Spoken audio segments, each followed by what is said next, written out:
사도신경 하심으로 우리의 신앙을 고백하도록 하겠습니다.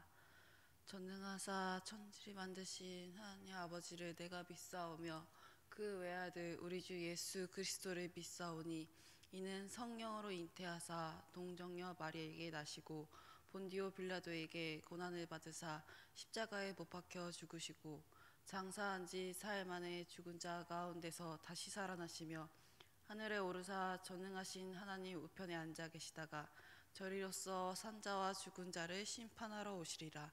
성령을 믿사오며 거룩한 공예와 성도가 서로 교통하는 것과 죄를 사하여 주시는 것과 몸이 다시 사는 것과 영원히 사는 것을 믿사옵나이다. 아멘. 찬송가 218장입니다.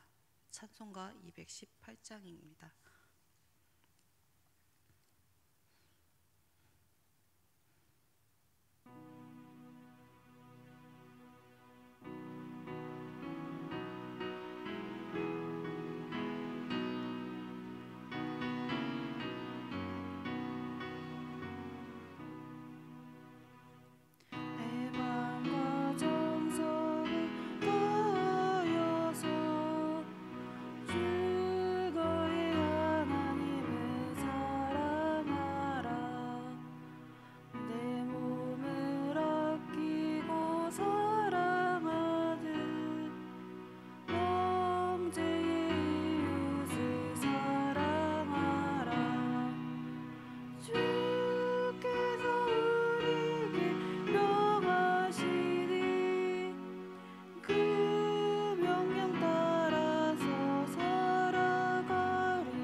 오늘 우리에게 주신 하나님의 말씀은 요한 1서 2장 1절에서 11절 말씀입니다.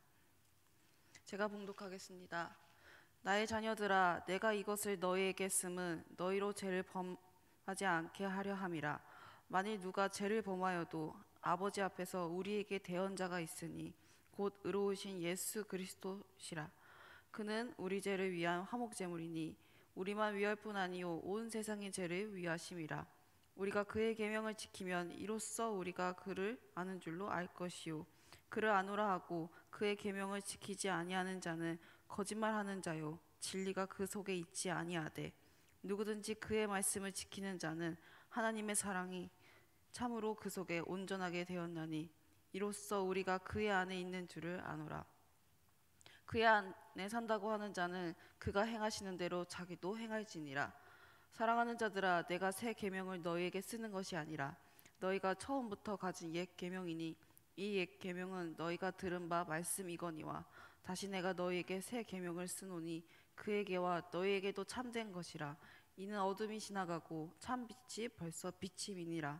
빛 가운데 있다 하면서 그 형제를 미워하는 자는 지금까지 어둠에 있는 자요 그의 형제를 사랑하는 자는 빛 가운데 거하여 자기 속에 거리낌이 없으나 그의 형제를 미워하는 자는 어둠에 있고 또 어둠에 행하며 갈 곳을 알지 못하나니 이는 그 어둠이 그의 눈을 멀게 하였음이라. 아멘. 할렐루야. 2021년에도 하나님의 말씀을 사모하며 기도의 자리를 지키는 우리 사랑하는 성도님들을 주님의 이름으로 축복합니다. 저에게는 이 새해 또 사랑하는 성도님들과 이 말씀을 나눌 수 있어서 하나님께 참 감사합니다. 특별히 사랑의 사도라고 불려지는 요한 사도의 편지를 마침 새롭게 시작하는 1월에 우리가 이 말씀 마치 우리에게 향하는 적절한 서신으로 다가왔습니다. 우리가 나누는 이 말씀들이야말로 새롭게 시작한 우리가 어떻게 새해를 시작해야 되는지 알려주는 말씀들로 가득 차 있기 때문입니다. 오늘 말씀 1절을 보시면 이렇게 고백하고 있습니다. 나의 자녀들아, 내가 이것을 너희에게 쓰면 너희로 죄를 범하지 않게 하려 함이라. 만일 누가 죄를 범하여도 아버지 앞에서 우리에게 대언자가 있으니 곧 의로우신 예수 그리스도시라. 아멘. 요한은 믿는 자들이 기억해야 될 한 가지가 있다고 말을 하고 있습니다. 저희 부모님은 지금도 맞벌이를 하고 계십니다. 그러다 보니까 어린 시절에 등굣길에 저에겐 친오빠가 있었는데 어린 시절 초등학생 때 손이 많이 가는 시절에 아무래도 그때는 출근을 하셔야 되다 보니까 너네가 오늘 이거 챙겨야 된다 하는 준비물 같은 것들을 저희가 많이 집에서 돌아다닐 때 잊지 않으려고 메모 같은 것들을 이렇게 붙이셨습니다. 지금 생각해 보면은 엄마가 예전에는 엄마니까 당연히 해줘야 된다고 생각을 했었지만 지금 생각해 보면 그 바쁜 시간에 아침에 피곤하시고 얼른 출근하느라 분주하실 때도 불구하고 저희를 위해서 하루도 빠짐없이 쓰셨던 그것들을 회상하게 되었습니다. 결국엔 그렇게 피곤함까지도 이기고 하셨던 것은 결국 사랑 때문에 가능했던 것을 이제야 깨닫게 되었습니다. 요한 사도도 그렇습니다. 다시는 너희가 죄 짓지 말기를 사랑하는 마음으로 이 서신을 기록하고 있습니다. 그렇지만 살다가도 너네가 죄를 짓게 됐을 때 이 한 가지는 잊지 말아라. 그것은 바로 대언자 되시는 바로 예수 그리스도가 있음을 고백하고 있습니다. 여기서 대언자라는 말의 뜻을 한번 찾아봤는데요. 위로하다, 조력하다, 대신 말하다 라는 숨겨진 뜻이 갖고 있었습니다. 바로 다른 존재도 아니고 예수 그리스도께서 저와 우리 여러분에게 조력자가 되어 있다고 말씀하고 있습니다. 그렇다면 이 대언자로 오신 예수님은 무엇을 하러 오셨는가? 화목제목, 사랑의 관계였던 하나님과 인간이 죄로 인해서 단절될 수밖에 없었었는데요. 그 모든 것들을 다시 만날 수 있는 화해의 관계로 주님께서 오셨다는 것을 말하고 있습니다. 화목하다, 화해하다. 저는 이것을 예수님이 우리를 사랑하셔서 죄를 대속하여 오셨다는 것을 아이들에게 가르칠 때 이렇게 이야기는 합니다. 하나님이 마치 우리와 사랑하는 사이였는데 그 사이에 죄라는 것이 있어서 마치 하나님과 우리가 같은 공간에 있었던 사이가 단절되어서 이제 다시 만날 수 없는 마치 땅이 분리된 상황이 되었다고 이야기를 합니다. 그러니 그것을 가기 위해서는 어떠한 다리 같은 것이 있어야 되는데 마치 예수 그리스도께서 십자가라는 것을 지셔서 십자가가 다리가 되어서 주님으로 말미암아 주님이 지어주신 그 십자가 다리를 우리가 믿고 걸어갔을 때 하나님께 갈 수 있다라고 이야기를 하곤 합니다. 결국 사랑이 아니면 굳이 아무도 지지 않으려는 그 십자가를 바로 사랑이신 예수 그리스도께서 지으셨다는 것을 아이들에게 전달하곤 합니다. 분명 십자가는 그때 당시에도 가장 최악의 이렇게 죄를 지었던 사람들만이 짓는 형벌에 가까운 그 상징이기도 했습니다. 그러나 예수 그리스도께서는 그 모든 것들을 알고 계심에도 불구하고 사랑하셔서 십자가를 지셨음을 알고 있습니다. 바로 그 십자가야말로 사랑의 최고의 표현이라고 말할 수 있습니다. 그 예수님이 우리의 불리한 상황, 우리가 언제든 요청하면 바로 대언자가 되어주시고 조력자가 되어주신다고 고백하고 있습니다. 그 예수님이 바로 세상의 모든 것을 지으신 하나님의 아들임을 믿으시기 바랍니다. 사랑하는 성도님들, 우리는 그 은혜에 빚진 사람들입니다. 빚진 사람은 결국 내가 행해서 얻는 대가보다 더한 사랑을 받았음을 의미합니다. 먼저 우리는 빚진 사랑을 예수 그리스도의 십자가로 누리게 되었습니다. 바로 살아계신 하나님은 사랑으로 이 땅에 오셨습니다. 간절히 바라기는 우리 사랑하는 성도님들 새해를 시작하는 이때에 주님처럼 우리의 삶을 사랑하셔서 이 땅에 오신 하나님을 알고 하나님을 닮아가기에 힘쓰는 성도님들 되시기를 간절히 소망합니다. 4절 말씀을 보시면 이렇게 고백하고 있습니다. 그를 아노라 하고 그의 계명을 지키는지 아니하는 자는 거짓말하는 자요 진리가 그 속에 있지 아니하되. 이 말씀을 보면 시온 성경에서는 이렇게 고백하고 있습니다.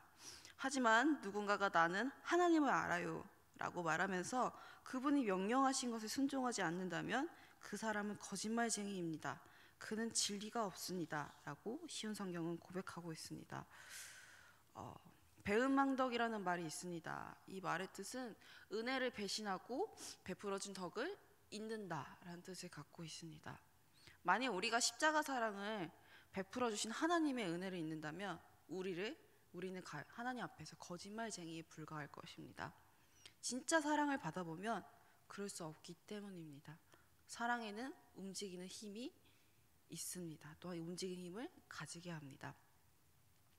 움직이게 하는 힘, 말씀을 준비하면서 이렇게 제가 원고를 이렇게 작성하는데 새해도 안부 이제 뭐 잘 지냈고 이제 새로운 해를 잘 보내자라는 문자들이 이렇게 오게 되더라고요. 감사하더라고요. 근데 그 보낸 사람들 중에서는 이제 같이 신앙생활 하지 않았던 이전에 같이 했던 사람들에게도 오는 경우도 있었습니다. 생각을 한번 해봤습니다. 이제 같은 공간에 있지 않는데도 불구하고 분명 서로 다른 곳에서 신앙생활을 유지하고 있는데도 왜 나한테 여전히 기억하고 연락을 줄까? 생각해보니 우리가 부족하지만 사랑이신 주님을 함께 맛보았기 때문입니다. 그 사랑을 맛보았기 때문에 그 사랑은 도저히 가만히 있을 수 없게 하고 표현할 수밖에 없는 힘을 갖게 하기 때문입니다. 그래서 저도 그 사람들한테 감사하다, 잘 보내고 새해 복 많이 받아라 이렇게 인사를 하면서 거기서만 머물지 말고 제가 사랑하는 사람 그리고 나아가서 내가 사랑하고 싶은 사람에게 안부의 문자를 하면서 저도 그 사랑을 흘러보내는 것들을 했었던 것을 기억을 하게 됩니다. 결국에 사랑한다는 것은 하나님께서 성경을 말씀하신 것처럼 그 모든 것들을 잊지 않는 것을 의미합니다. 하나님이 말씀하신 그 하나하나를 경히 여기지 아니하고 소중히 여기고 나의 삶에서 잘 실천되지 않더라도 다시 한번 실천해보고 노력해보고 그것이야말로 하나님을 아는 사람들, 하나님의 말씀을 지키는 사람, 하나님의 사랑을 경험한 사람들의 특징입니다. 제가 부산에 오기 전에 사역했던 바로 직전에 사역했던 의정부에서 사역했을 때 일이었습니다. 그곳에서도 청소년들을 사역하는 일을 감당했었는데요. 정말 지금 생각해보면 다양한 것들을 경험을 많이 했었습니다. 아직까지도 그래도 여러 가지들이 다 소중하지만 잊혀지지 않는 것들을 하나 나누자면 바로 10,000원으로 하나님 나라 세우기라는 프로젝트였습니다. 그게 뭔가 약간 의아해하실 수도 있는데요. 그곳은 작은 교회였습니다. 100명, 제적이 한 100명 정도 됐었고 대부분의 80%, 90%가 다음 세대로 이루어진 교회였습니다. 특별히 청소년들이 많이 있었던 교회였습니다. 그러다 보니까 하나님의 도움이 없으면 도무지 운영될 수 없는, 특별히 재정적인 부분에서 하나님의 손길이 늘 가득 찼고 그것으로 인해서 은혜로 운영되었던 교회였습니다. 그러다 보니까 아이들이 또 교회의 배려를 많이 받으면서 그 가운데서 아이들도 생활을 이어갈 수 있었던 친구들로 가득 찬 교회였습니다. 그러던 중에 당시 담임 목사님께서 그런 말씀을 하시더라고요. 아이들이 그냥 이 사랑을 그냥 받지만 하지 말고 흘려보내는 것들을 우리가 교회에서 함께 실천해보고 그것이 무엇이 있을지 함께 고민해보자 라고 이야기를 하셨습니다. 그래서 근데 단 한 가지를 꼭 강하게 말씀하셨었는데요.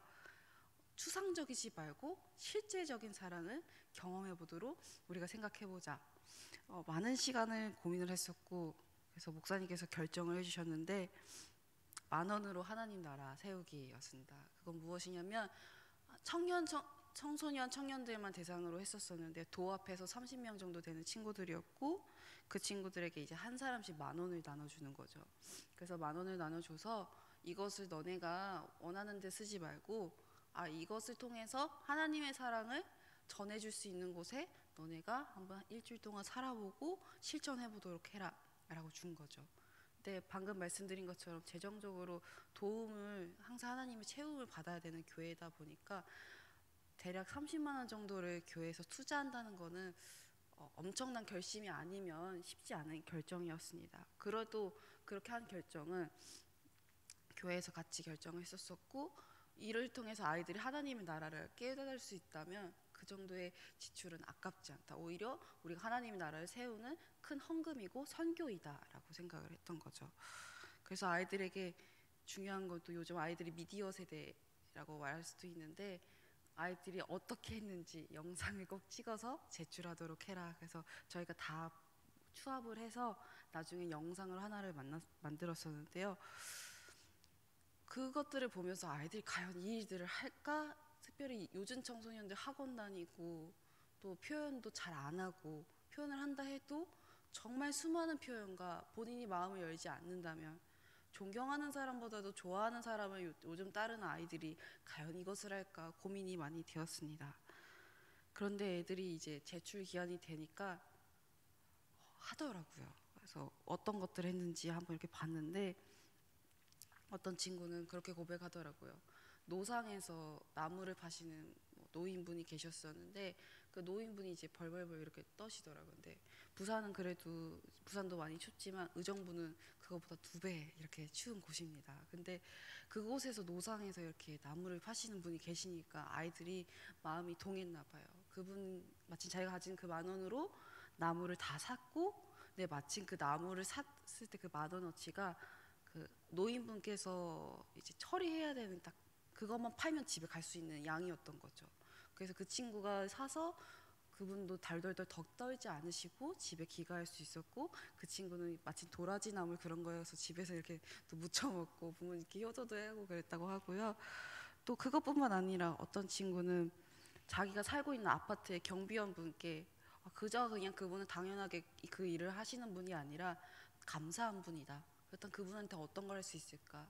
자신이 갖고 있는 10,000원으로 핫팩을 사고 음료를 사서 감사합니다라고 전달했다는 친구도 있고, 여러 가지 정말 아이들이 10,000원으로 할 수 있는 것들을 했었습니다. 또 그뿐만 아니라 의정부라는 역 앞에 있는 노숙자분들, 홈리스 분들에게도 김밥과 음료를 직접 사서 나눠준 친구들도 있고, 아이들이 저마다 경험한 하나님의 사랑을 자기가 표현할 수 있는 최대한의 방식으로 표현을 하면서 하나님의 사랑을 전했습니다.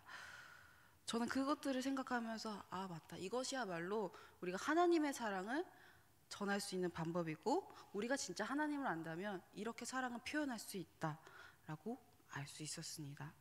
사랑하는 성도님들, 결국 우리가 하나님을 안다면 형제를 사랑한다는 것을 우리의 삶에서 드러낼 수밖에 없습니다.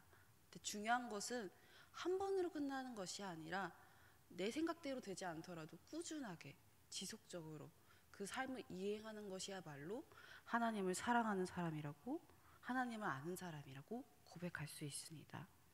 결국 우리는 주님, 그 빛 대신 주님 안에 거하고 있는 사람인데, 10절 말씀을 보면 이렇게 고백하고 있습니다.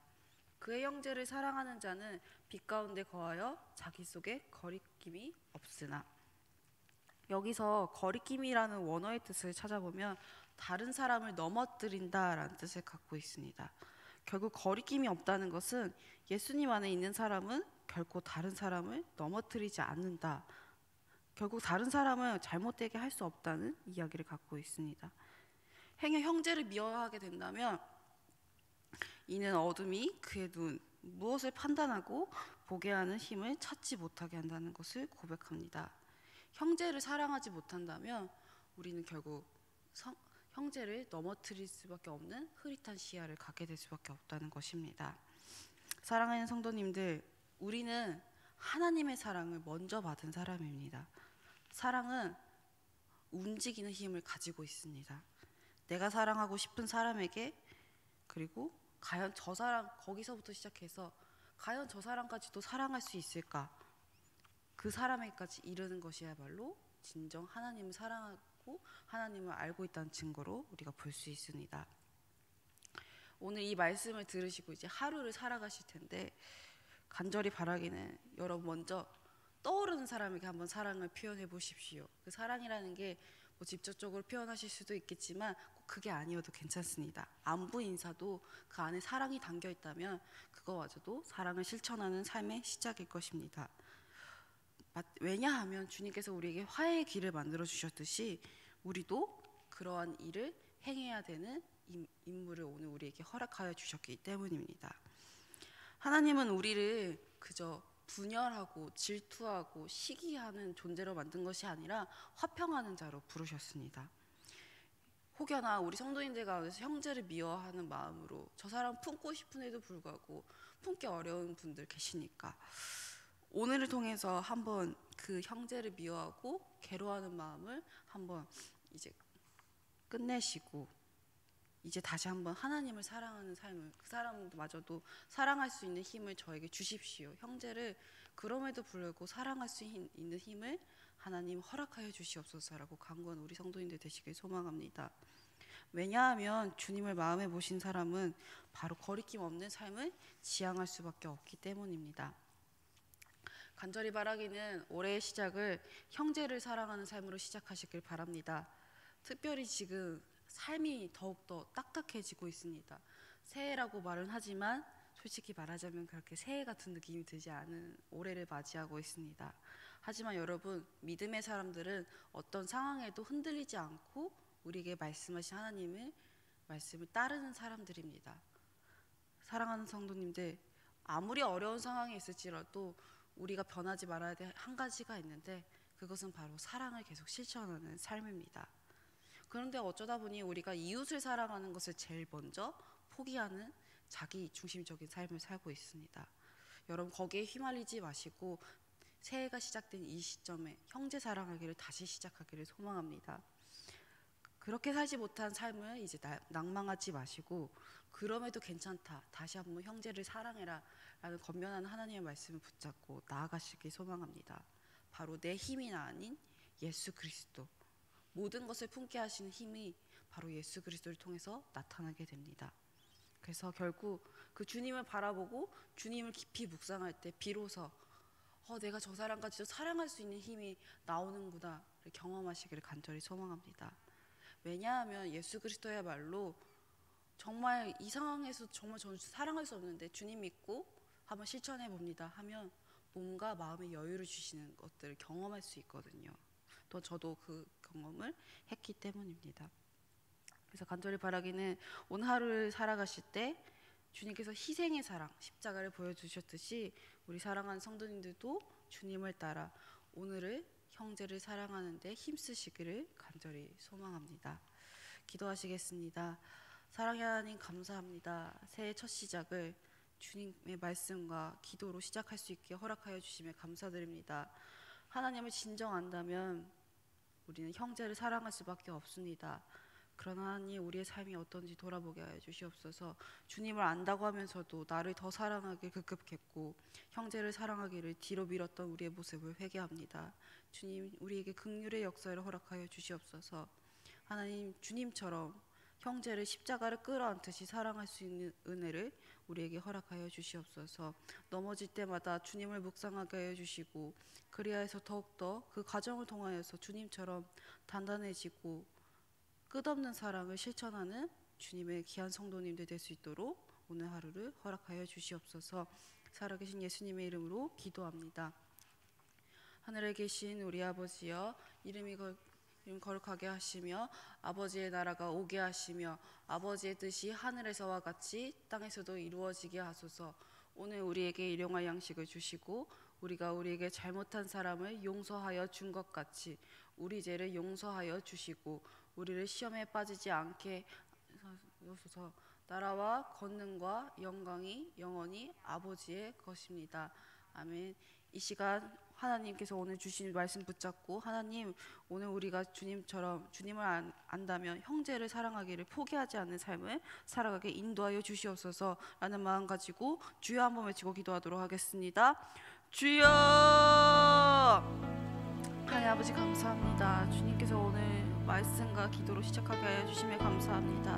하나님의 말씀대로 살아갈 수 있는 삶이 되게 하여 주시고 하나님의 마음으로 살아갈 수 있는 인생 될 수 있도록 오늘 하루도